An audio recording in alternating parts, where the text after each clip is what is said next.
Hello everyone. मैं अंशु शुक्ला एक बार फिर से आपका बिजनेस पाठशाला में स्वागत करता हूं।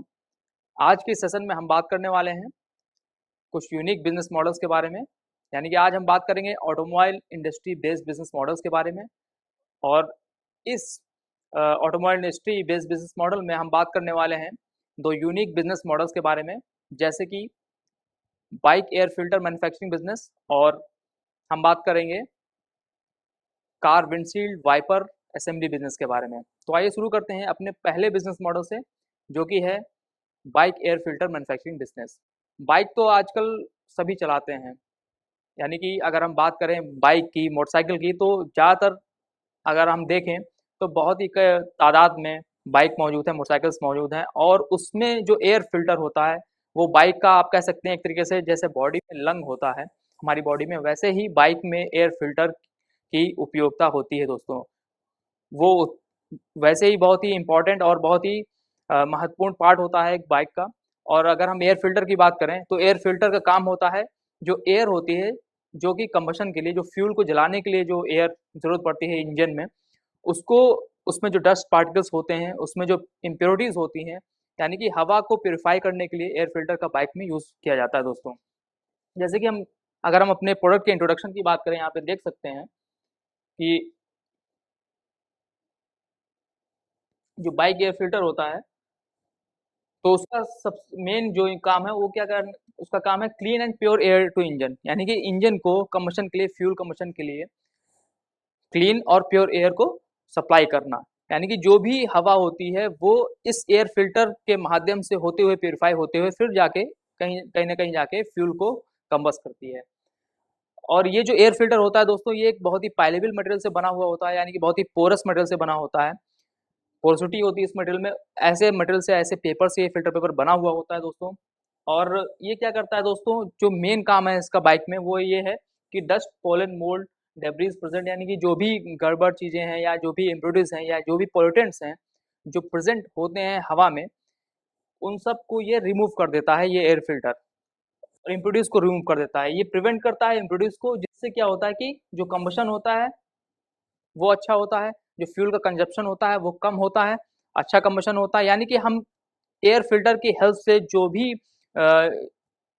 अगर जितना ही हमारा एयर फिल्टर अच्छा होगा दोस्तों, उतना ही फ्यूल कंबशन अच्छा होगा, फ्यूल का कंजप्शन कम होगा, और हम जो पेट्रोल होगा, जो फ्यूल होगा, जो बाइक में यूज़ होता है दोस्तों, वो अच्छी तरीके से हम उससे सारी की सारी एनर्जी हम ले सकते हैं। और कहीं न कहीं कोई भी कार्बन कंटेमिनेशन नहीं होगा सिलेंडर के अंदर, अगर हम अच्छी क्वालिटी का एयर फिल्टर यूज़ कर रहे हैं अपनी बाइक में, और अगर हमारा एयर फिल्टर बहुत ही अच्छी क्वालिटी का है दोस्तों। और जो स्मोक वगैरह होता है, उन सब चीज़ों को भी प्रिवेंट करता है ये एयर फ़िल्टर। तो दोस्तों एक बहुत ही इम्पोर्टेंट पार्ट है बाइक का एयर फ़िल्टर। और आजकल जैसे कि हम देख रहे हैं कि जैसे-जैसे पॉल्यूशन बढ़ रहा है, एयर पॉल्यूशन बढ़ रहा है, वैसे-वैसे ही क्या हो रहा है कि एयर फ़िल्टर्स भी ज़्यादा दिन नहीं चलते हैं, काफ़ी जल्दी ख़राब हो जाते हैं, उनको रिप्लेस करना पड़ता है। तो दोस्तों बहुत ही यूनिक बिज़नेस आइडिया है, और ये बहुत ही यूनिक प्रोडक्ट है, मार्केट में डिमांडिंग प्रोडक्ट है। बाइक्स में ये प्रोडक्ट यूज़ किया जाता है दोस्तों। और जैसे-जैसे बाइक की डिमांड बढ़ रही है मार्केट में, वैसे ही इस प्रोडक्ट की भी डिमांड काफ़ी है और खपत भी काफ़ी इस प्रोडक्ट की है मार्केट में। तो दोस्तों आज हम बात करेंगे bike air filter manufacturing business के बारे में। तो ये तो था एक जनरल सा इंट्रोडक्शन हमारे प्रोडक्ट के बारे में। अब हम जान लेते हैं कि क्या रॉ मटेरियल इसमें यूज़ होगा, क्या मशीनरी यूज़ होगी, और किस तरीके से हम इस प्रोडक्ट को बना के सिंपल स्टेप्स में जानेंगे, किस तरीके से हम इस प्रोडक्ट को स्टेप बाय स्टेप बना के मार्केट में बेच सकते हैं दोस्तों। तो आइए जानते हैं अपने प्रोडक्ट के इस रॉ मटेरियल के बारे में। अगर हम रॉ मटेरियल की बात करें तो सबसे पहले तो हमको एक फ़िल्टर पेपर ज़रूरत पड़ेगा दोस्तों। देन उसके बाद में हमको एक परफोरेटेड शीट मेटल स्क्रीन ज़रूरत पड़ेगी। मेटल की एक परफोरेटेड स्क्रीन ज़रूरत पड़ेगी दोस्तों, जिसमें छोटे-छोटे छेद होते हैं। देन उसके बाद में हमको एक पीवीसी कंपाउंड की ज़रूरत पड़ेगी। देन उसके बाद में रबर गैस्केट्स की ज़रूरत पड़ेगी। देन स्टील स्ट्रिप्स की ज़रूरत पड़ेगी। मेटेलिक कैप्स और क्लोज़र्स की ज़रूरत पड़ेगी दोस्तों, जिससे कि हम, जैसे कि आप देख सकते हो यहाँ पे इमेज में, ये है मेटेलिक क्लोज़र्स, जिनको हम दोनों तरफ से बंद कर सकते हैं। दोस्तों मेटेलिक जो ये ढक्कन नुमा जो पार्ट है प्रोडक्ट का, मेटेलिक क्लोज़र्स कैप्स हैं, हम चाहें तो प्लास्टिक के भी आजकल आ रहे हैं कैप्स और क्लोज़र्स। ये डिपेंड करता है हम किस तरीके का प्रोडक्ट बनाना चाह रहे हैं दोस्तों, और किस लेवल का प्रोडक्ट बनाना चाह रहे हैं, और स्केल क्या है हमारे बिजनेस की, और हम, हमारा कस्टमर कौन है, और हमारी मार्केट क्या है दोस्तों। देन उसके बाद में हमको पैकेजिंग मटेरियल चाहिए होगा दोस्तों। तो ये तो था रॉ मटेरियल का हमको क्या ज़रूरत पड़ेगा इस प्रोडक्ट को बनाने के लिए और इस बिज़नेस को स्टार्ट करने के लिए। अब हम बात करेंगे दोस्तों, अब हम जान लेते हैं कि रॉ मटेरियल अपने रॉ मटेरियल के बारे में एक वन बाय वन कि जो भी रॉ मटेरियल है उसको किस तरीके से क्या-क्या ख़ास बात है उसमें। तो अगर हम फ़िल्टर पेपर की दोस्तों बात करें, तो जो फ़िल्टर पेपर होता है, बाइक एयर फ़िल्टर्स को बना सकते हैं। बाइक एयर फ़िल्टर्स को बनाने में जिसका उपयोग हम कर सकते हैं दोस्तों। ये जो एयर फ़िल्टर होता है दोस्तों, ये क्या करता है, ये एयर को पास करना अलाउ करता है, यानी कि एयर इस फ़िल्टर पेपर से पास होती है और जो भी इम्प्योरिटीज़ होती हैं, यानी कि क्योंकि जो पोर्स होते हैं इसमें बहुत ही महीन पोरस मटेरियल से बना होता है फ़िल्टर पेपर, तो और ये प्लीटेड फॉर्म में होता है। इसको हम प्लीटेड फॉर्म में यूज़ करते हैं, यानी कि प्लेट जैसे कि साड़ियों में प्लेट्स पड़ी होती हैं, उस तरीके से हम पेपर में पहले प्लेट्स बनाते हैं, देन उसके बाद में हम उसको यूज़ करते हैं। तो क्या होता है कि डिफरेंट चैनल्स बन जाते हैं और पेपर के डिफरेंट डिफरेंट चैनल्स बन जाते हैं और जब डिफरेंट चैनल्स से जो एयर है वो पास होती है, तो क्या होता है कि जो एयर फ्लो है, तो उसमें जो डस्ट पार्टिकल्स होते हैं, जो इम्प्योरिटीज़ होती हैं और जो अदर्स जैसे पॉलन ग्रेन्स वगैरह हो गए जो हवा में हैं या जो अदर इम्प्योरिटीज़ हैं या जो भी कोई भी गड़बड़ चीज़ है अगर जो एयर में मौजूद है, जो कहीं न कहीं हमारे फ्यूल कंबशन प्रोसेस को इंजन के अंदर डिस्टर्ब कर सकती है। तो उसके लिए क्या होता है दोस्तों, वो सारी इम्प्योरिटीज़ यहाँ पे इस पेपर से रिमूव हो और फ्रेश एयर, क्लीन एयर इस पेपर से होके आगे पास होती है दोस्तों। डस्ट और डर्ट सब रिमूव कर देता है और ये पोरस और फाइब्रस मटेरियल होता है और ये डिफरेंट डिफरेंट कलर्स का भी मटेरियल फ़िल्टर पेपर्स में आजकल यूज़ किया जाता है और डिफरेंट डिफरेंट कलर्स में ये मटेरियल, ये फ़िल्टर पेपर मार्केट में अवेलेबल है दोस्तों। तो ये तो था हमारा फ़िल्टर पेपर के बारे में कुछ इन्फॉर्मेशन दोस्तों। अब हम बात करने वाले हैं हमारा जो नेक्स्ट रॉ मटेरियल है, यानी कि परफोरेटेड मेटल शीट के बारे में हम जान लेते हैं। ये मेटल शीट छोटे-छोटे होल्स से बनी होती है। जनरली ये स्टील की शीट होती है एक पतली-सी, अ, अप टू 3 एमएम की शीट होती है, 3 टू 5 एमएम की और इसमें जो होल्स होते हैं वो भी 3 एमएम के होल्स होते हैं, छोटे-छोटे छेद होते हैं। ये सीट दोस्तों मार्केट में अवेलेबल है सीट फॉर्म में, ये हमको मिल जाएगी और हम उस सीट से फिर सर्कुलर सिलिंड्रिकल शेप में उसको कन्वर्ट करके अपने फ़िल्टर पेपर को बनाने के लिए यूज़ कर सकते हैं। दोस्तों आप देख सकते हो यहाँ पे ये मेटल शीट है यहाँ पे, इस तरीके से परफोरेटेड मेटल शीट होती है, इसमें छोटे-छोटे छेद होते हैं और थिन शीट होती है दोस्तों ये। तो इसका भी यूज़ किया जाता है दोस्तों एयर फ़िल्टर बनाने के लिए।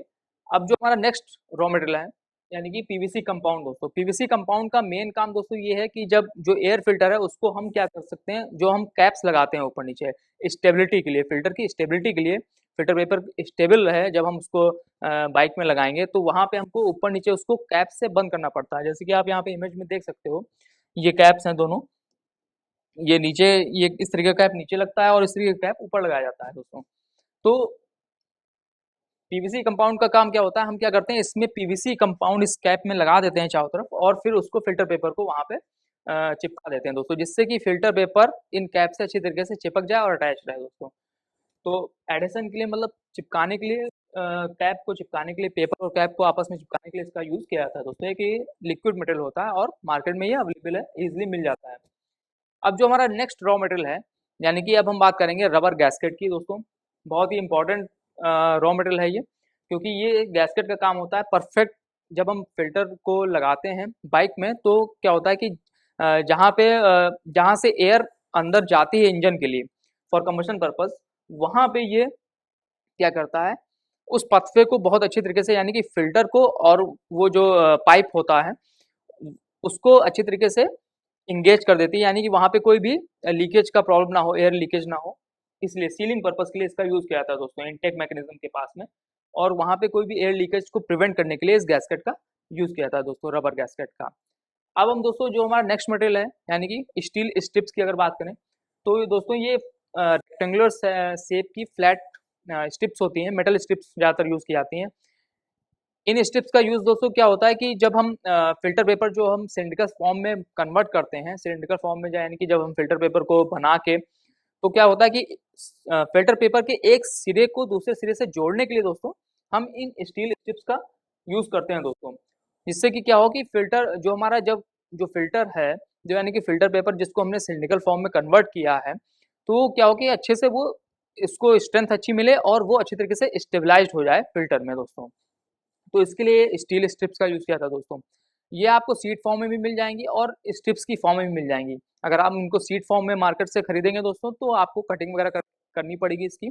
बाकी अगर ये आपको स्ट्रिप्स फॉर्म में भी मार्केट में अवेलेबल है दोस्तों। तो ये तो था हमारा स्टील स्ट्रिप दोस्तों। अब हम बात करने वाले हैं मेटालिक कैप्स एंड क्लोज़र्स की दोस्तों। यानी कि जो ऊपर-नीचे 2 कैप्स यूज़ होती हैं दोस्तों, क्योंकि जब हम फ़िल्टर पेपर को राउंड शेप में बना के और स्टील स्ट्रिप वगैरह लगा के, परफोरेटेड शीट वगैरह के चारों तरफ लगा के जब हम तैयार कर देते हैं, देन उसके बाद में हमको क्या करना रहता है दोस्तों, ऊपर-नीचे उसको क्लोज़ करना रहता है। जिससे क्या हो कि सिर्फ़ एक ही पाथ से हवा पास हो, यानी कि एक जगह से हवा इन होगी और दूसरी जगह से आउट होगी। मीन्स एक जगह से हवा इन होगी और वहाँ से फिर दूसरी जगह से इंजन में चली जाएगी हवा। तो दैट्स व्हाई यहाँ पे क्या होगा, उसको हमको सील करना रहेगा दोस्तों, जिससे कि क्या हो कि हवा का कहीं से भी लीकेज नहीं होना चाहिए। जो भी क्लीन एयर होगी, जो फ़िल्टर से होगी, जो प्यूरीफाई एयर होगी, तो उससे वो एयर लीक ना हो, पूरी क्लीन एयर पूरी तरीके से इंजन में चली जाए इनटेक मैकेनिज़्म के द्वारा। तो दैट्स व्हाई हम क्या करेंगे, मेटालिक स्ट्रिप्स और इन सब मेटालिक स्ट्रिप्स और मेटालिक कैप्स का, यानी कि कैप्स का हम क्लोज़ करेंगे उस फ़िल्टर पेपर को, उस सिलेंडर को जो हमने फ़िल्टर पेपर से बनाया हुआ है दोस्तों। तो फॉर दैट हम क्या करते हैं, कैप्स और क्लोज़र का यूज़ करते हैं। बोथ एंड्स को सील करने के लिए फ़िल्टर पेपर के इसका यूज़ किया जाता है दोस्तों। और ये क्या करता है, सपोर्ट भी प्रोवाइड करता है पेपर को और शेप और साइज़ उसका मेंटेन रहता है। जिससे क्या होता है कि जो प्रोडक्ट बन के तैयार होता है वो रिलायबल रहता है और काफ़ी दिन तक चलता रहता है। क्योंकि हम बार-बार तो बदलेंगे नहीं, एयर फ़िल्टर तो बार-बार बदला नहीं जाएगा बाइक का। तो क्या होगा कि तो दैट्स व्हाई हम क्या करते हैं, ये दोस्तों मेटल का आजकल दोस्तों प्लास्टिक्स की कैप्स वगैरह भी बन रही हैं दोस्तों। ये मार्केट में अवेलेबल हैं दोस्तों और इनको हम अपने आप भी बना सकते हैं दोस्तों। अपने आप भी एक मोल्डिंग मशीन की हेल्प से, प्लास्टिक मोल्डिंग मशीन की हेल्प से हम इन प्लास्टिक कैप्स को बना भी सकते हैं दोस्तों। और मेटल की भी हम दोस्तों बना सकते हैं। मेटल कैप्स भी बना सकते हैं। एक शीट मेटल की शीट लेके, आयरन स्टील की या एल्यूमीनियम की शीट लेके हम क्या कर सकते हैं, उनकी कटिंग करके इस तरह की कैप्स को बना सकते हैं अपने आप भी दोस्तों।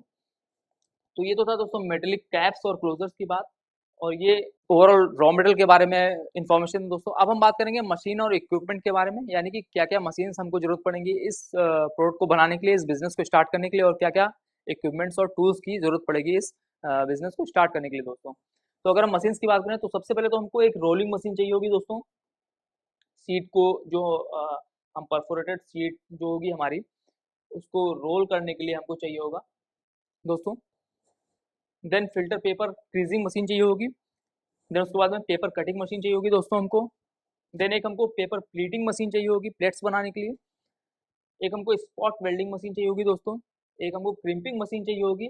एक rotary rotatory hot plate machine चाहिए होगी एंड एक कुछ हैंड टूल्स चाहिए होंगे दोस्तों। जब हम मशीन का यूज़ करेंगे तो हमको कुछ ना कुछ हैंड टूल्स की भी ज़रूरत पड़ेगी, अगर कोई ना कोई मान लीजिए मशीन मेंटेनेंस की अगर ज़रूरत पड़ती है, तो दैट्स व्हाई फॉर दैट हमको कुछ हैंड टूल्स की भी ज़रूरत पड़ेगी दोस्तों। तो ये तो थी ओवरऑल मशीन्स और इक्विपमेंट्स के बारे में इन्फॉर्मेशन, क्या-क्या मशीन्स और क्या-क्या इक्विपमेंट्स का यूज़ करके हम इस प्रोडक्ट को बना सकते हैं दोस्तों।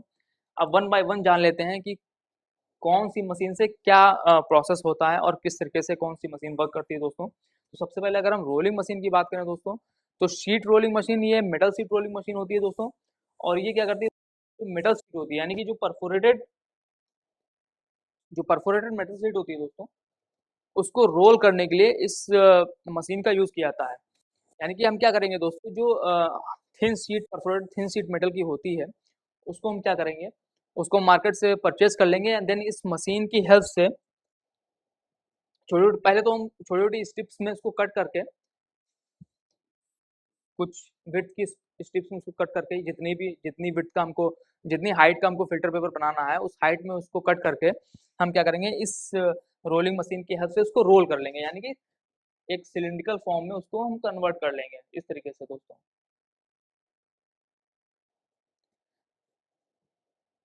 तो दोस्तों इस रोलिंग मशीन का सिर्फ़ इतना ही वर्क होता है कि जो परफोरेटेड मेटल शीट होती है, जिसका यूज़ हम फ़िल्टर में करते हैं, तो फॉर दैट उसको रोल करने के लिए सर्कुलर शेप में, सिलिंड्रिकल शेप में।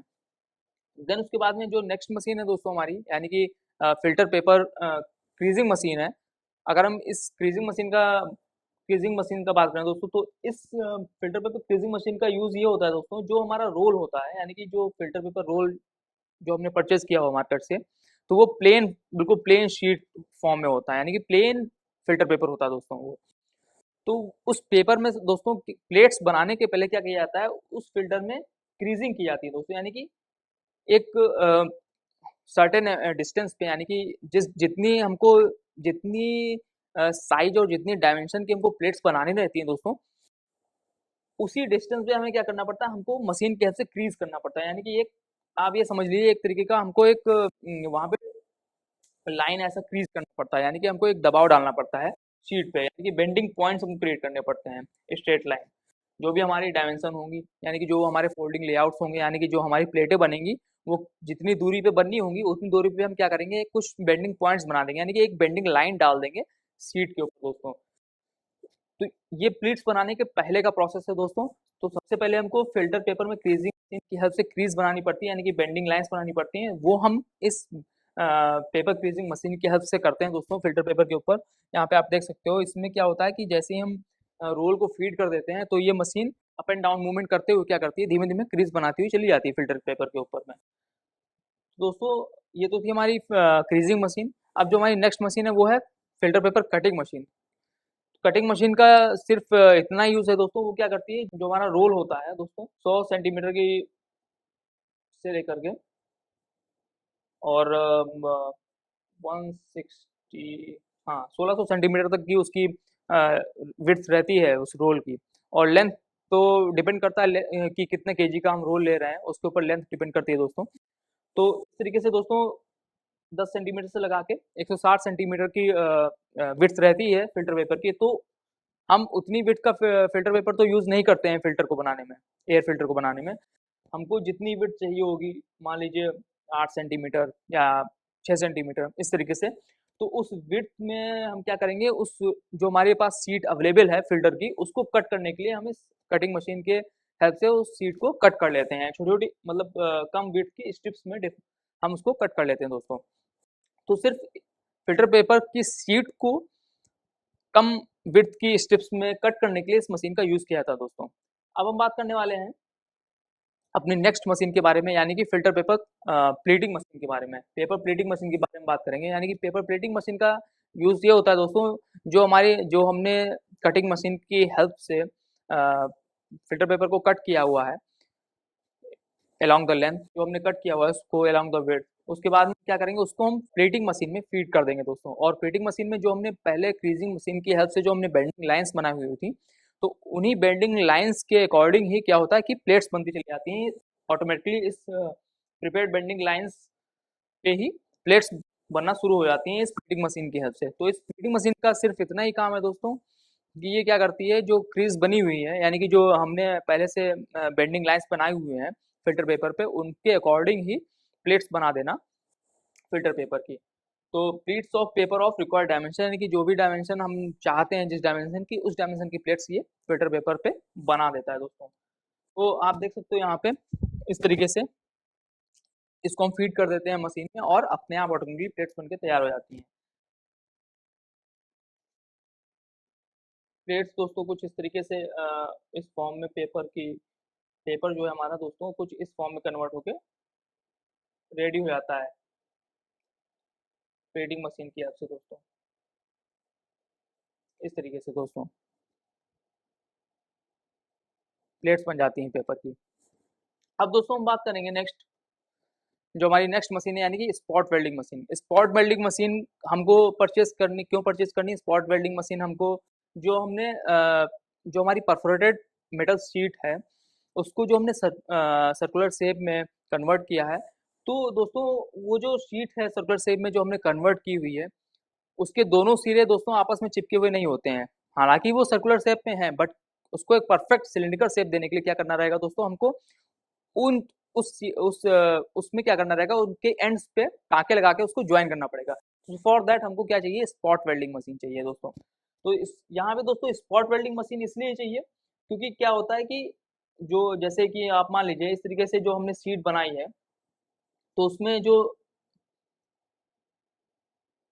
एक एंड ये होगा, एक एंड ये होगा, तो इन दोनों एंड को क्या करना रहेगा, सिर्फ 2-3 जगह सिर्फ स्पॉट वेल्डिंग, सिर्फ 2-3 स्पॉट्स पे वेल्डिंग करके टाँके लगा के हमको उसको जॉइन कर देना है दोस्तों, जिससे वो शीट अच्छी तरीके से अपने सिलेंडर शेप में बनी रहे और कहीं भी खुलने की कोई भी संभावना उस शीट की नहीं रहे।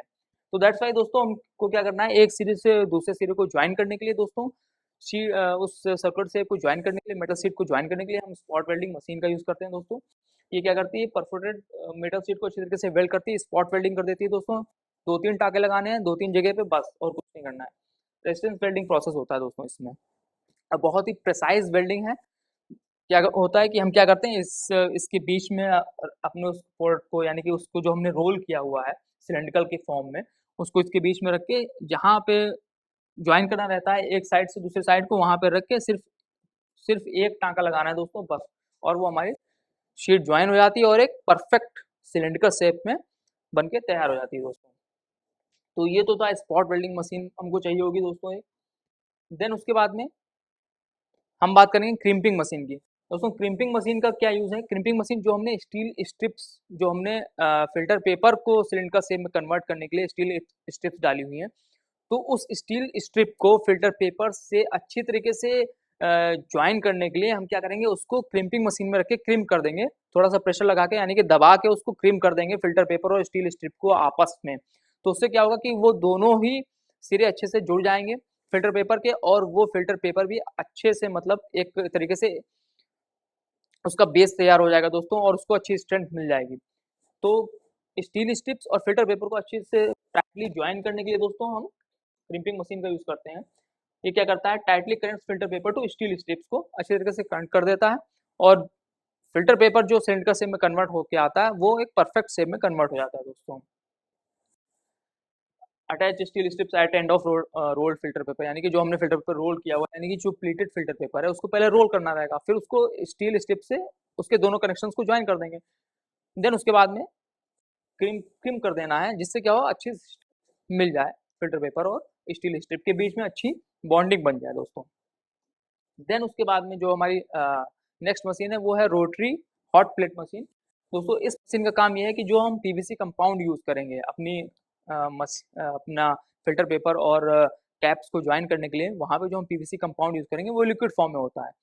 तो उसको फिर हम क्या करेंगे, उसको लगाने के बाद में हम इस ओवन में, यानी कि इस रोटरी हॉट प्लेट मशीन में डाल के उसको गर्म कर देंगे कुछ टेम्परेचर पे, जिससे क्या होगा, वो पीवीसी कंपाउंड सॉलिडिफाई हो जाएगा, और जो हमारा जो बॉन्ड है between the filter paper and the metallic cap या फिर प्लास्टिक कैप जो भी हो, वो बॉन्ड बहुत ही स्ट्रॉन्ग हो जाएगा दोस्तों। So for that purpose PVC compound को सॉलिडिफाई करने के लिए पीवीसी कंपाउंड और मेटल इस कैप या फिर आप कह सकते हैं प्लास्टिक कैप और फ़िल्टर पेपर के बीच में जो बॉन्डिंग है, उसको अच्छी तरीके से स्ट्रॉन्ग करने के लिए हम क्या करेंगे, इस मशीन का यूज़ करते हैं दोस्तों। हम इस मशीन की जगह पे एक ओवन भी होता है दोस्तों, उसका भी यूज़ कर सकते हैं। ये डिपेंड करता है हमारे बजट के ऊपर दोस्तों। तो दोस्तों ये थी हमारी रोटरी हॉट प्लेट मशीन। अब हम बात करने वाले हैं मैन्युफैक्चरिंग प्रोसेस के बारे में, कि किस तरीके से हम स्टेप बाय स्टेप अपने स्पोर्ट को मैन्युफैक्चर कर सकते हैं, कैसे स्टेप बाय स्टेप हम इस स्पोर्ट को बना सकते हैं दोस्तों। तो आइए शुरू करते हैं मैन्युफैक्चरिंग प्रोसेस के स्टेप्स के बारे में। सबसे पहले दोस्तों क्या होगा, फ़िल्टर पेपर क्रीजिंग का स्टेप आएगा, यानी फ़िल्टर पेपर में क्रीज बनानी रहेगी, बेंडिंग लाइन्स बनानी रहेंगी। देन उसके बाद में दोस्तों filter paper plating and cutting machine की बात आएगी दोस्तों। देन उसके बाद में रोलिंग, वेल्डिंग, देन उसके बाद में crimping, adhesive and baking, and then last is gasket fitting. तो दोस्तों ये हैं कुछ स्टेप्स जिनको फॉलो करके हम फ़िल्टर पेपर को अच्छी तरीके से बना सकते हैं दोस्तों। अब हम नेक्स्ट बात करने वाले हैं। अब दोस्तों ये जान लेते हैं कि कैसे स्टेप बाय स्टेप जो भी ये स्टेप्स हैं, इनके बारे में जान लेते हैं कि क्या-क्या ये स्टेप्स होते हैं, क्या प्रोसेस होता है इसमें। तो दोस्तों अब बात करेंगे अगर फ़िल्टर पेपर क्रीजिंग की, तो सबसे पहले क्या करना रहेगा, जो हम मार्केट से रोल परचेज़ करके लाए हैं दोस्तों, उस रोल को फ़िल्टर पेपर क्रीजिंग मशीन में डालते हैं, और उस क्रीजिंग मशीन में क्या होता है कि कुछ बेंडिंग पॉइंट्स स्ट्रेट लाइन के लॉन्ग बन जाते हैं with the help of filter paper creasing machine. हमको सिर्फ क्या करना रहता है, हमको सिर्फ डायमेंशन पुट करनी रहती है उस मशीन में, और वो मशीन ऑटोमेटिकली ही उस शीट पे, फ़िल्टर पेपर के शीट पे बेंडिंग लाइन्स बनाता हुआ चला जाता है। यानी कि कुछ दूरी पे जो हमारी शीट है इस तरीके से, तो कुछ डिस्टेंस पे, जितनी डिस्टेंस की, जितनी डायमेंशन की हमको प्लीट्स चाहिए होती हैं फ़िल्टर पेपर पे, उतनी दूरी पे क्या करता है ये इस तरीके से लाइंस बनाता चला जाता है और ये लाइंस प्रेशराइज्ड लाइन होती हैं, यानी कि एक प्रेशर से उस फिल्टर पेपर पे बनाई जाती हैं according to the square dimension according layouts, ठीक, यानी कि इस तरीके से दोस्तों। तो ये तो था फिल्टर पेपर क्रीजिंग। जो हमारा नेक्स्ट स्टेप है वो है दोस्तों फिल्टर पेपर प्लीटिंग और कटिंग का स्टेप है दोस्तों। तो इस स्टेप में दोस्तों क्या होता है कि जो बेंडिंग लाइंस बनी हुई हैं, तो जो रोल्ड जो हमारा फिल्टर पेपर की शीट है, यानी कि जिस पे बेंडिंग लाइंस हम बना चुके हैं पहले से, देन उसके बाद हम क्या करेंगे, उसको वो शीट फॉर्म में होती है दोस्तों, देन उसको हम लंबी लंबी स्ट्रिप्स की फॉर्म में, एक कुछ विड्थ की फॉर्म में, जितनी विड्थ का हमको फिल्टर पेपर या एयर फिल्टर बनाना है उतनी विड्थ की हम लोग उसकी कटिंग कर लेते हैं दोस्तों। कटिंग करने के बाद में दोस्तों क्या करते हैं, उस क्रीज्ड पेपर को हम लॉन्ग पीसेस में कट कर लेते हैं, देन उस पेपर को हम क्या करते हैं दोस्तों, प्लीटिंग मशीन में हम लोग उसको लोड कर देते हैं। और प्लीटिंग मशीन में दोस्तों क्या होता है, जो बेंडिंग लाइंस बनी हुई हैं पहले से, उन बेंडिंग लाइंस के अकॉर्डिंग प्लीटिंग मशीन में प्लेट्स बनती चली जाती हैं पेपर पे इस तरीके से।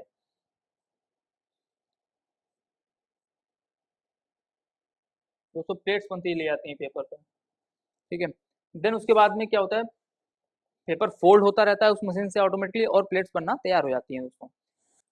तो ये तो था दोस्तों प्लीटिंग का प्रोसेस। देन उसके बाद में हम बात करेंगे मेटल शीट रोलिंग, यानी कि प्लेटिंग करने के बाद में हम क्या करते हैं, फिल्टर पेपर की जो हमने एक विड्थ में सिलेंडर लॉन्ग रिक्वायर्ड लेंथ की जो हमने प्लीट्स बना प्लीट पेपर प्लीटिंग जो हमने कर रखी है उसको साइड में रख देते हैं, और उसमें से ही जो लॉन्ग लेंथ की जो हमने प्लीटिंग कर रखी है उसमें से क्या करेंगे, जो जो हमारी रिक्वायर्ड डायमेंशन होगी दोस्तों, उस डायमेंशन के प्लीटेड पेपर में से छोटे छोटे टुकड़े कट करके हम लोग रख लेंगे। देन उसके बाद में हम क्या करेंगे, अब बारी आती है मेटल शीट रोलिंग की। तो जो हमारे पास परफोरेटेड मेटल शीट है उसको हम क्या करेंगे, रोलिंग मशीन की हेल्प से हम उसको सिलेंड्रिकल शेप में कन्वर्ट कर लेंगे। देन उसके बाद में क्या करेंगे, और कन्वर्ट करके उनको छोटे छोटे जो सिलेंड्रिकल फॉर्म में इस रोलिंग मशीन की हेल्प से कन्वर्ट करके रख लेंगे दोस्तों।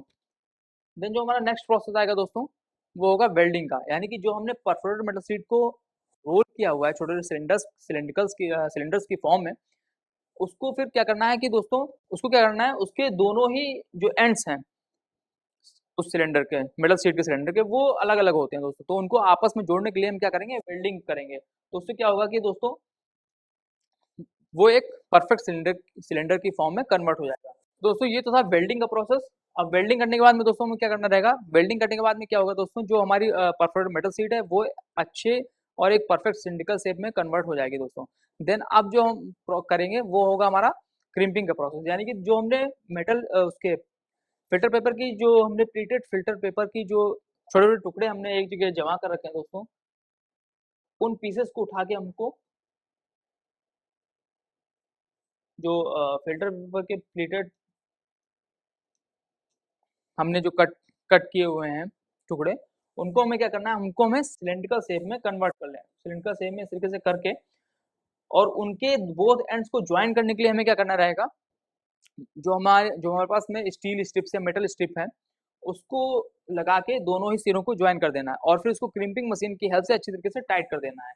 यानी कि बोथ एंड को फिल्टर पेपर के स्टील स्ट्रिप से ज्वाइन करने के लिए, और फिल्टर पेपर के दोनों ही एंड आपस में ज्वाइन हो जाएं और अच्छी स्ट्रेंथ मिल जाए, और हमारा जो फिल्टर पेपर है वो सिलिंड्रिकल फॉर्म में कन्वर्ट हो जाए, अच्छी उसको अच्छी स्ट्रेंथ मिल जाए, अच्छी बेस मिल जाए, तो उसके लिए हम इसका यूज़ करते हैं दोस्तों। तो ये तो था क्रिम्पिंग का प्रोसेस। अब जो हमारा नेक्स्ट प्रोसेस है वो है दोस्तों फिल्टर पेपर की स्टिकिंग, यानी कि जो फिल्टर पेपर जो हमने बना सिलिंड्रिकल फॉर्म में कन्वर्ट कर रखा है, जैसे यहाँ पे आप देख सकते हो, इस तरीके से फिल्टर पेपर को हम कट करके एक सिलिंड्रिकल शेप में कन्वर्ट कर लेते हैं, और मेटल स्ट्रिप की हेल्प से उसको क्रिम करके उसको अच्छे तरीके से उनके बोथ एंड्स को ज्वाइन कर देते हैं। देन उसके बाद में दोस्तों क्या करना रहेगा, जो फिल्टर पेपर है उसको जो कैप है उससे चिपकाना रहेगा दोस्तों। तो अब हम बात करेंगे sticking of filter paper and baking. तो सबसे पहले हम क्या करेंगे दोस्तों, जो हमारे पास में जो पीवीसी कंपाउंड अवेलेबल है उसको हम क्या करेंगे, उसको हम जो हमारे पास में कैप्स हैं, मेटल की कैप हो या फिर प्लास्टिक कैप हो, उस कैप में हम क्या करेंगे, पीवीसी कंपाउंड को अप्लाई करेंगे, यानी पीवीसी कंपाउंड को लगाएंगे। देन उसके बाद में परफोरेटेड मेटल शीट जो हमने सिलिंड्रिकल फॉर्म में कन्वर्ट कर रखी है वेल्डिंग करने के बाद में, उसको हम उसमें फिक्स कर देंगे। सबसे पहले तो हमको कैप लेना है, कैप कुछ इस तरीके से होती है दोस्तों, और इस कैप में यहाँ पे क्या करेंगे, हम पहले पीवीसी कंपाउंड लगा देंगे। देन उसके बाद में यहाँ पे बीच में हम क्या करेंगे, जो हमारे पास में शीट है जो सिलिंड्रिकल शेप की फॉर्म में है, उस शीट को इसको बीच में रख देंगे दोस्तों। देन उसके बाद में जो हॉलो सर्कुलर सिलिंड्रिकल शेप में जो हमने ये बना अपना प्लेटेड पेपर का जो हमने सिलिंड्रिकल शेप बना के रखा हुआ है, उसको हम यहाँ पे फिक्स कर देंगे दोस्तों। यहाँ पे ऐसे फिक्स कर देंगे और यहाँ पे कंपाउंड हमने लगाया हुआ है। तो कंपाउंड क्या करेगा, कंपाउंड और ये जो पेपर है, ये क्या करेगा, कंपाउंड पेपर को इस कैप से अच्छी तरीके से चिपका देगा दोस्तों। उसको स्टिक कर देना है दोस्तों। अभी तो कंपाउंड लिक्विड फॉर्म में है, तो इस तरीके से यहाँ पे लगा देंगे। देन उसके बाद में जो दूसरा हमारा होगा एंड, उसको इस तरीके से यहाँ पे हम मेटल कैप के एंड को यहाँ पे इस तरीके से रख देंगे दोस्तों। Inserted around metal slit and stick to metal cap, ठीक है। देन जो दूसरा एंड होगा उसको भी रख देंगे और दोनों तरफ से बोथ एंड से क्या होगा, हमारा ये जो एयर फिल्टर है वो क्लोज हो जाएगा। देन उसके बाद में ये जो हमने पीवीसी कंपाउंड जो एडहेसिव हमने यूज किया हुआ है फिल्टर पेपर को और मेटल कैप्स को चिपकाने के लिए आपस में दोस्तों, दोनों ही तरफ जो सिरे पे जो मेटल कैप्स हैं दोनों में ही पीवीसी कंपाउंड लगाना है। और देन उसके बाद में लगाने के बाद में उसको हमको ओवन में कुछ टेम्परेचर पे कुछ थोड़ी देर के लिए वहां पे छोड़ देना है दोस्तों। तो क्या होगा दोस्तों, वो दोनों उससे अच्छी तरीके से वो पीवीसी कंपाउंड सॉलिडिफाई हो जाएगा, सूख जाएगा और जो फिल्टर पेपर है वो मेटल कैप से अच्छी तरीके से चिपक जाएगा दोस्तों। और वहां पे अच्छे से बॉन्ड बन जाएगा दोस्तों फिल्टर पेपर और मेटल कैप के बीच में। तो ये था दोस्तों फिल्टर पेपर को किस तरीके से हमको लगाना है मेटल कैप पे। अब हम बात करने वाले हैं गैस्केट फिटिंग प्रोसेस की बात करेंगे दोस्तों। तो जब हमारा एक तरीके से एयर फिल्टर बनके तैयार हो जाएगा तो लास्ट में तो जो हमारा एंड है जो फिल्टर पेपर का, यहाँ पे आप देख सकते हो यहाँ पे, तो यहाँ पे ये दोस्तों हमको एक गैस्केट लगाना पड़ेगा, जिससे क्या होगा कि जो इंटेक मैकेनिज्म होगा वहां पे कोई लीकेज ना हो। तो जिस साइड में हमको इंटेक मैकेनिज्म की साइड में जहाँ पे हमको एयर फिल्टर रखना है, उसी साइड में हमको गैस्केट को फिक्स कर देना है। क्लोजर की जगह पे टॉप ऑफ क्लोजर कैप के हमको गैस्केट को फिक्स कर देना है दोस्तों, जिससे कि क्या होगा कि कोई भी लीकेज नहीं होगा, एयर का लीकेज इधर उधर से। तो दोस्तों ये तो था overall manufacturing process air filter का, और ये थी ओवरऑल जानकारी कि किस तरीके से हम क्या रॉ मटेरियल यूज़ करके, क्या क्या मशीनरी का यूज़ करके हम किस तरीके से बाइक एयर फिल्टर को बना सकते हैं। और दोस्तों अगर हम लास्ट स्टेप की बात करें, टेस्टिंग और पैकिंग का स्टेप है दोस्तों। इस स्टेप में हम क्या करते हैं दोस्तों, जो हमारा एयर फिल्टर होता है उसकी हम एयर लीकेज टेस्टिंग करते हैं गैस्केट को फिक्स करने के बाद में, जिससे क्या होता है कि हमको ये पता चल जाता है कि हमारा जो प्रोडक्ट है वो पूरी तरीके से रिलायबल है और उसमें कोई भी डिफेक्ट नहीं है दोस्तों। तो ये टेस्ट करना बहुत ही ज़रूरी है दोस्तों। प्रोडक्ट को पैक करने से पहले, मार्केट में सेल करने के लिए भेजने से पहले हमको ये एयर लीकेज टेस्टिंग बहुत ही ज़रूरी करना है। अब हम देन उसके बाद में दोस्तों क्या करना है कि जो भी एयर फिल्टर है उनको सेपरेट पैक्स में पैक करके, सेपरेट पॉली बैग्स में पैक करके और बड़े-बड़े कार्टन्स में फिर डाल के अच्छी तरीके से सील करके उस कार्टन को और डिस्पैच कर देना है दोस्तों। तो ये तो था दोस्तों ओवरऑल प्रोसेस, किस तरीके से हम इस प्रोडक्ट को बना सकते हैं, किस तरीके से हम क्या-क्या रॉ मटेरियल, क्या-क्या मशीनरी का यूज़ करके हम एयर फिल्टर की मैन्युफैक्चरिंग कर सकते हैं और इस बिज़नेस को स्टार्ट कर सकते हैं दोस्तों। तो दोस्तों ये बहुत ही एक यूनिक बिज़नेस है और एक माइक्रो स्केल पे भी इस बिज़नेस को स्टार्ट किया जा सकता है दोस्तों, और काफ़ी डिमांडिंग प्रोडक्ट है दोस्तों। और अगर जितना ही अच्छा क्वालिटी का हम एयर फिल्टर बनाएँगे, हमारे एयर फिल्टर की डिमांड उतनी ही बढ़ेगी, उतने ही हमारे प्रोडक्ट की रिलायबिलिटी मार्केट में बढ़ेगी दोस्तों। तो दोस्तों ये तो थी एयर फिल्टर मैन्युफैक्चरिंग बिज़नेस के बारे में ओवरऑल इन्फॉर्मेशन। अब हम बात करने वाले हैं अपने नेक्स्ट बिज़नेस मॉडल के बारे में, यानी कि car windshield wiper assembly business के बारे में। तो दोस्तों आइए जान लेते हैं सबसे पहले अपने प्रोडक्ट के बारे में कि आखिर ये कार विंडशील्ड वाइपर क्या होते हैं, क्या इनकी इम्पोर्टेंस है एक व्हीकल में, और हम इस बिज़नेस के बारे में क्यों बात कर रहे हैं।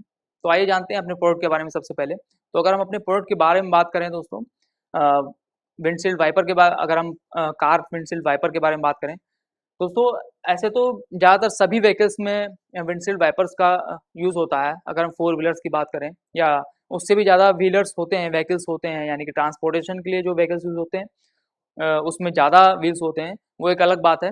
पर ऑटोमोबाइल्स में इन विंडशील्ड वाइपर्स का यूज़ किया जाता है, जिसमें विंडशील्ड्स होते हैं उस वहाँ पे इन वाइपर्स का यूज़ किया जाता है दोस्तों।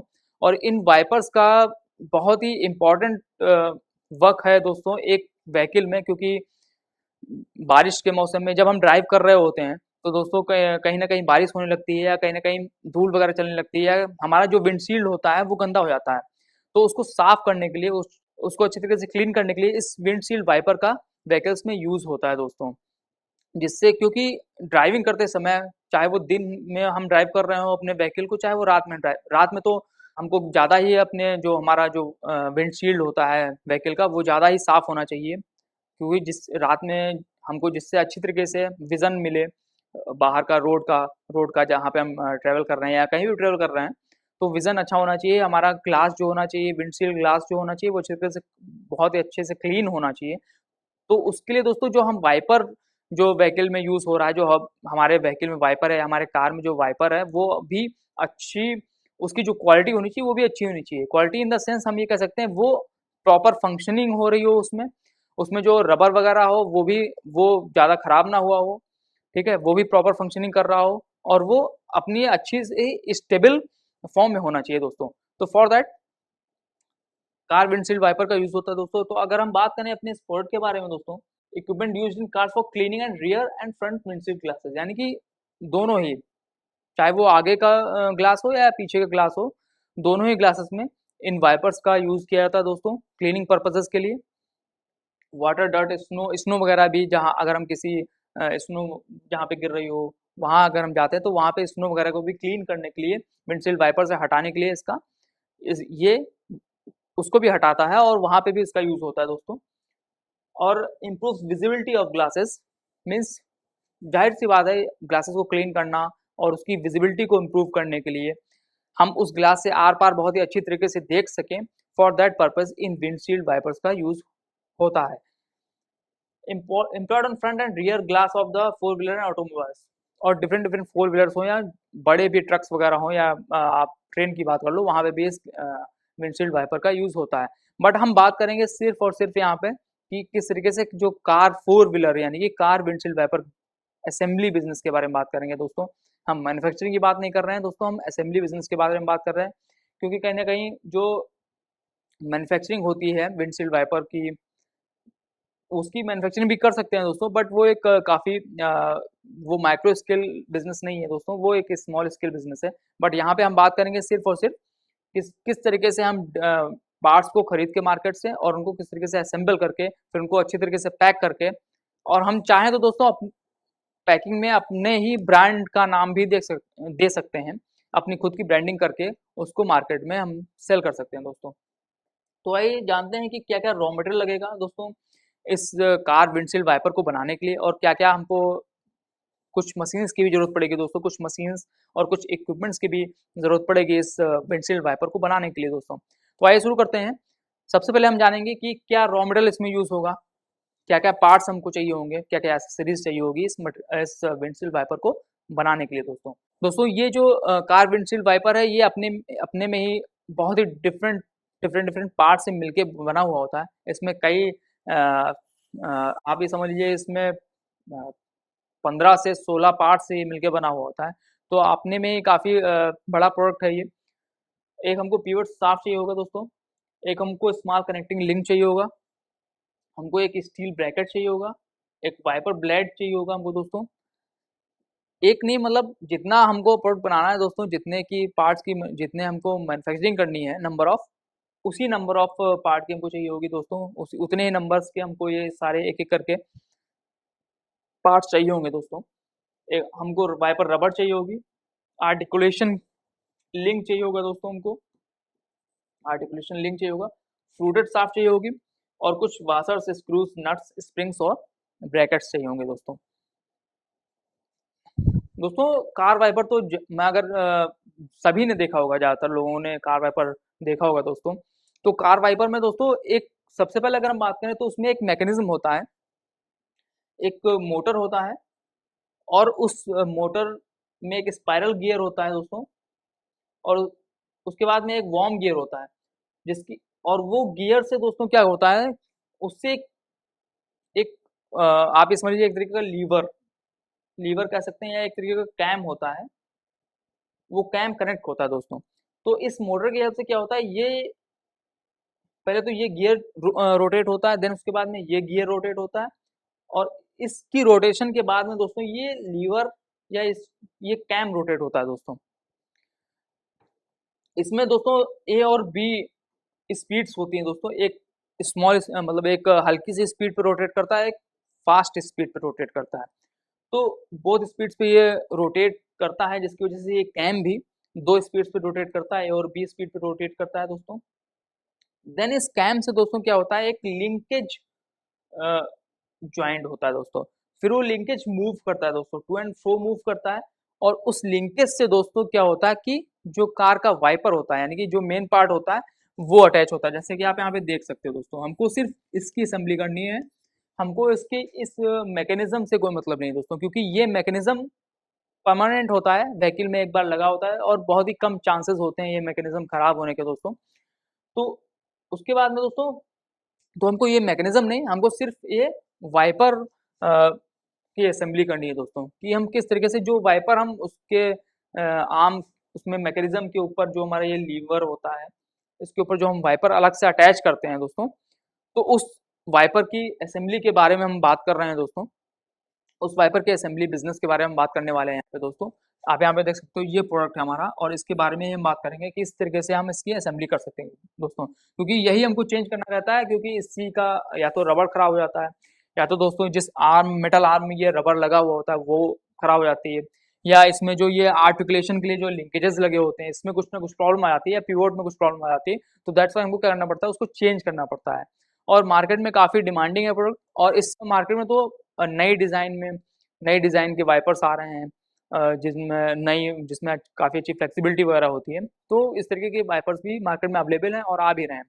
डिपेंड करता है कि कौन-सी कार हमारे पास में है, या डिफरेंट डिफरेंट कार की अगर हम किसी लग्ज़री या सेडान या अलग तरीके की कार की बात करेंगे, तो उसमें जो वाइपर्स यूज़ होते हैं दोस्तों, वो अलग तरीके के होते हैं। उनका मैकेनिज़्म कुछ अलग होता है, बट ओवरऑल जो अगर हम बात करें सिंपल से वाइपर्स की, तो इसी तरीके के वाइपर ज़्यादातर यूज़ होते हैं कार्स में फॉर क्लीनिंग द विंडशील्ड। तो ये तो थी एक ओवरऑल इन्फॉर्मेशन, एक रॉ मटेरियल, क्या-क्या रॉ मटेरियल लगेगा हमारे प्रोडक्ट में, और हम किस तरीके से क्या प्रोडक्ट असेंबल करने की बात कर रहे हैं दोस्तों। तो अब हम बात करते हैं कि क्या हमको मशीन्स की ज़रूरत पड़ेगी, किस कौन-कौन सी मशीन्स की हमको ज़रूरत पड़ सकती है इस असेंबली बिज़नेस के लिए। तो दोस्तों ये तो थी रॉ मटेरियल के बारे में बात। अब हम जान लेते हैं कि करके कि कौन-कौन सा रॉ मटेरियल क्या-क्या वर्क होता है, क्या प्रोसेस है, किस तरीके से हम रॉ मटेरियल को परचेज़ करेंगे, और उसका वर्क क्या है, एक स्पेसिफिक टास्क होता है हर एक मटेरियल का एक किसी प्रोडक्ट में। तो आइए जानते हैं उसके बारे में कुछ जानकारी ले लेते हैं दोस्तों। तो सबसे पहले अगर हम पिवोट शाफ्ट की बात करें दोस्तों, तो pivot shaft set of fasteners और स्पेसर्स से, मतलब कुछ फास्टनर और स्पेसर से मिलके बना हुआ होता है ये पिवोट शाफ्ट दोस्तों। इसका मेन काम सिर्फ इतना ही होता है दोस्तों, hold wiper arm securely allowing into sweep wipe angle, means जो वाइपर आर्म होता है दोस्तों, ये जो पिवट शाफ्ट है, तो ये क्या करता है, ये जो जो वाइपर आर्म होता है दोस्तों, आप ये समझ लो इस तरीके से, जो एक वाइपर आर्म होता है दोस्तों, तो ये पिवट शाफ्ट लगा होता है। तो इस पिवट शाफ्ट ये पिवट शाफ्ट क्या करता है, ये पिवट शाफ्ट इस वाइपर आर्म को, जो हमारा मेन लिंकेज होता है जो कि मोटर से अटैच्ड होता है, जो फोर्स प्रोवाइड करता है इस वाइपर आर्म को, उससे कनेक्ट करता है, और उससे कनेक्टिविटी प्रोवाइड कराता है, और ये वाइपर आर्म एक जो एंगल होता है स्वीप का, उस एंगल पे, प्रॉपर एंगल पे इसको रोटेट करा पाए, यही इसका एक मेन फंक्शन होता है दोस्तों। तो ये बहुत ही इम्पोर्टेंट पार्ट है इस वाइपर असेंबली बिजनेस के लिए, और इसको काफ़ी अच्छी तरीके से हमको देख के इस पार्ट को हमको अच्छी तरीके से इसको देख के टेस्ट करके स्पेसिफाई करके हमको इसको परचेस करना रहेगा। तो ये तो था पिवोट शाफ्ट के बारे में कुछ इन्फॉर्मेशन दोस्तों। अब जो हमारा नेक्स्ट प्रोडक्ट है, नेक्स्ट यानी कि रॉ मटेरियल है जो यूज़ होगा इस प्रोडक्ट की मैन्युफैक्चरिंग में, यानी कि वाइपर आर्म और वाइपर ब्लेड के बारे में अगर हम बात करें तो दोस्तों वाइपर आर्म, जैसे कि मैंने बताया, वाइपर आर्म क्या करता है, वाइपर ब्लेड को, अब ये तो दोस्तों हो गया हमारा ये हमारा लिंक हो गया, मेन लिंक हो गया, जो मूवमेंट प्रोवाइड करेगा। देन उसके बाद में क्या होगा कि इस लिंक से ही पिवोट शाफ्ट की हेल्प से हमारा ये वाइपर आर्म अटैच रहेगा दोस्तों। इस वाइपर आर्म में दोस्तों वाइपर ब्लेड लगा होता है दोस्तों, इसी में वाइपर ब्लेड लगा होता है। अब हमको ये वाइपर आर्म भी परचेज करना रहेगा दोस्तों। और आर्म इज मूवेबल पार्ट, ये मूव करता है, एक पॉइंट से दूसरे पॉइंट पे एक एंगल पे ये मूव करेगा दोस्तों। और holds the wiper blade in its plates, और ये क्या करता है, ये वाइपर ब्लेड को होल्ड करके रखता है। तो जब ये मूव करता है तो वाइपर ब्लेड भी मूव करता है, और उसमें लगा हुआ रबर भी होता है, लगा हुआ रबर वाइपर रबर होता है दोस्तों, तो वो मूव करता है, और उसी की वजह से जो हमारा ग्लास होता है वो क्लीन हो जाता है। Moves blade in back and four direction, यानी कि आगे से पीछे की तरफ ये उसको मूव करता है वाइपर आर्म, वाइपर ब्लेड को। और वाइपर ब्लेड्स क्या करते हैं, वाइपर रबर को होल्ड रखते हैं, यानी कि वाइपर रबर जो होता है वो वाइपर ब्लेड्स में ही लगा हुआ होता है दोस्तों। अब यहाँ पे देख सकते हो, ये हमारा, ये हो गया हमारा वाइपर आर्म। इस आर्म में ये वाइपर ब्लेड लगा होता है दोस्तों, और इसी वाइपर ब्लेड में दोस्तों ये वाइपर रबर लगा हुआ होता है। तो ये जो था वाइपर आर्म और वाइपर ब्लेड दोस्तों, इसको भी काफ़ी अच्छी तरीके से देख के और इसके डायमेंशंस को चेक करके और इस पीस को चेक करके तभी हमको इसको परचेज करना है दोस्तों। अब नेक्स्ट है हमारा वाइपर रबर। वाइपर रबर दोस्तों, हमको वाइपर रबर में जो उसकी रबर है उसकी क्वालिटी को देखना है दोस्तों। और अगर हम वाइपर रबर की बात करें दोस्तों, तो वाइपर रबर वाइपर ब्लेड से अटैच रहता है दोस्तों। और ये क्या करता है, इसका मेन का इसी का मेन काम है वहाँ पे विंडशील्ड वाइपर यानी कि विंडशील्ड ग्लास पे डस्ट पार्टिकल्स और विंडशील्ड ग्लास को क्लीन क्लीन करना। जो भी पानी होता है, जो भी स्नो होती है, जो भी डस्ट पार्टिकल्स होते हैं, उनको सबको क्लीन कर देना। और ये नेचुरल रबर से बना होता है, सिंथेटिक से भी पॉलीप्रोपीन और ब्यूटाडाइन से भी बना होता है, पॉलीआइसोप्रोपीन और ब्यूटाडाइन से बना हुआ होता है दोस्तों। तो ये डिफरेंट डिफरेंट टाइप्स के रबर हैं दोस्तों। और इसको दोस्तों बहुत अच्छे तरीके से हमको देख के, क्योंकि जो जितनी अच्छी क्वालिटी होगी वाइपर रबर की, उतना ही अच्छा हमारा प्रोडक्ट बन के तैयार होगा दोस्तों। देन उसके बाद में अगर हम अपने नेक्स्ट मटेरियल की बात करें दोस्तों, यानी कि आर्टिकुलेशन लिंक की बात करें दोस्तों, तो ये वाइपर ब्लेड को वाइपर आर्म से कनेक्ट करता है दोस्तों। जो हमारा वाइपर ब्लेड होता है दोस्तों, ये जो वाइपर आर्म है, ये दोस्तों ये है आर्टिकुलेशन यहाँ पे, ये आर्टिकुलेशन लिंक बोलते हैं इसको दोस्तों। ये क्या करता है दोस्तों, ये वाइपर आर्म को और जो हमारे वाइपर ब्लेड होते हैं वहां पे कनेक्ट करता है दोस्तों। इस तरीके से आर्टिकुलेशन 3 से 4 हमको एक ही वाइपर में यूज करने रहते हैं, इस तरीके से दोस्तों। जिससे क्या होता है कि जो अच्छी तरीके से जो प्रेशर है, जो वाइपर ब्लेड जब मूव करता है, तो मूवमेंट के साथ में क्या होना कि एक प्रिसाइज प्रेशर भी पड़ना चाहिए ग्लास के ऊपर, जिससे क्या हो कि उस तभी अगर जब जितना अच्छा प्रेशर बनेगा, जितनी अच्छी तरीके से प्रेशराइज फॉर्म में वो वाइपर चलेगा उस ग्लास के ऊपर, उतनी अच्छी क्लीनिंग होगी। तो फॉर दैट पर्पज इस आर्टिकुलेट का यूज किया था दोस्तों, जिससे क्या हो कि एक यूनिफॉर्म प्रेशर विंडशील्ड ग्लास के ऊपर बनाया जा सके दोस्तों। तो इसको भी काफ़ी अच्छी तरीके से देख के और टेस्ट करके ही परचेज़ करना है दोस्तों। अब जो हमारा नेक्स्ट रॉ मटेरियल है, यानी कि फ्लूटेड शाफ्ट। दोस्तों एक ये ग्रूव्ड एक्सेल होता है, ये मूवमेंट के लिए दोस्तों इसका हम यूज़ करते हैं। वाइपर आर्म को रोटेट करने के लिए इसका यूज़ किया जाता है दोस्तों। तो ये तो थी दोस्तों ओवरऑल रॉ मटेरियल के बारे में इन्फॉर्मेशन कि क्या-क्या रॉ मटेरियल हमको इस प्रोडक्ट को बनाने के लिए ज़रूरत पड़ेगा दोस्तों। इस प्रोडक्ट को असेंबल करने के लिए हमको क्या-क्या रॉ मटेरियल ज़रूरत करना पड़ेगा, और उस रॉ मटेरियल का क्या-क्या एक स्पेसिफिक यूज़ है, क्या-क्या एक स्पेसिफिक पर्पस है इस रॉ मटेरियल, इस प्रोडक्ट को बनाने में। अब हम बात करेंगे दोस्तों, क्या मैन्युफैक्चरिंग प्रोसेस होता है, क्या स्टेप्स होते हैं इस कार विंडशील्ड वाइपर को असेंबल करने के लिए। तो आइए जान लेते हैं वन बाय वन क्या-क्या क्या असेंबली प्रोसेस है, क्या स्टेप्स हैं इस प्रोडक्ट को असेंबल करने के लिए दोस्तों। तो सबसे पहले क्या करना रहेगा दोस्तों, सबसे पहले हम क्या करेंगे, पहले जो हमारा वाइपर रबर होगा उसको हम वाइपर ब्लेड से अटैच करेंगे। देन उसके बाद में जो हमारा ब्लेड होगा, ब्लेड और आर्म को कनेक्ट कर देंगे आर्टिकुलेशन की हेल्प से दोस्तों। देन उसके बाद में जब हमारा आर्म प्रिसाइजली कनेक्ट हो जाएगा, देन उसके बाद में हम क्या करेंगे, उसको बेस लिंकेज से फ्लूटेड शाफ्ट की हेल्प से उसको हम कनेक्ट कर देंगे दोस्तों। तो एक छोटा सा असेंबली प्रोसेस है दोस्तों। तो उसके बाद में दोस्तों हम उसको पैक करके हम उसको मार्केट में सेंड कर सकते हैं दोस्तों। तो ये तो था हमारा दोस्तों असेंबली प्रोसेस, यानी कि सबसे पहले हमें क्या करना है, सबसे पहले हमें रबर लेना है और रबर को उसमें ब्लेड में लगा देना है। देन उसके बाद में ब्लेड में लगाने के बाद में दोस्तों, वाइपर ब्लेड में लगाने के बाद में उसको हमको वाइपर आर्म से कनेक्ट कर देना है दोस्तों। अब हम यहाँ पे देख सकते हैं दोस्तों, पहले दोस्तों ये इस तरीके से 2 लिंकेजेस होंगे, आर्टिकुलर लिंकेजेस। यहाँ पे ये हमारा वाइपर ब्लेड हो गया, और यहाँ पे इस तरीके से ये 4 लिंकेजेस होते हैं दोस्तों। देन उसके बाद में हमारा इस तरीके से ये बन के तैयार हो जाता है दोस्तों। तो ये थी ओवरऑल इन्फॉर्मेशन किस तरीके से हम उसको असेंबल कर सकते हैं। अब हम बात करेंगे दोस्तों असेंबल के बाद में क्या स्टेप आएगा। दोस्तों असेंबल करने के बाद में हमको टेस्टिंग करनी रहेगी, हमको परफॉर्मेंस टेस्ट करना रहेगा। यानी कि हम सबसे पहले जब हमारा प्रोडक्ट बनकर तैयार हो जाएगा, फिर उसको हम वाइपिंग मतलब एक डिस्क के अगेंस्ट में उसको, यानी कि एक ग्लास शीट पे उसको रोटेट करके उसको उसका चेक करेंगे कि वो कितने कुछ आवर्स के लिए उसको वाइप करके चेक करेंगे कि वो क्या क्लीनिंग प्रोसेस कितना अच्छा हो रहा है। उसके बाद में हमको साइज और एंगल का इंस्पेक्शन करना है कि किस तरीके से कितना स्वीप साइज है, स्वीप साइज परफेक्ट है कि नहीं है। देन उसके बाद में हमको पार्किंग चेक करनी पड़ेगी कि जो वाइपर है हमारा वो अच्छी तरीके से अपनी पार्क पोजीशन पे आ रहा है असेंबल होने के बाद में कि नहीं आ रहा है। ये तो था दोस्तों टेस्टिंग प्रोसीजर।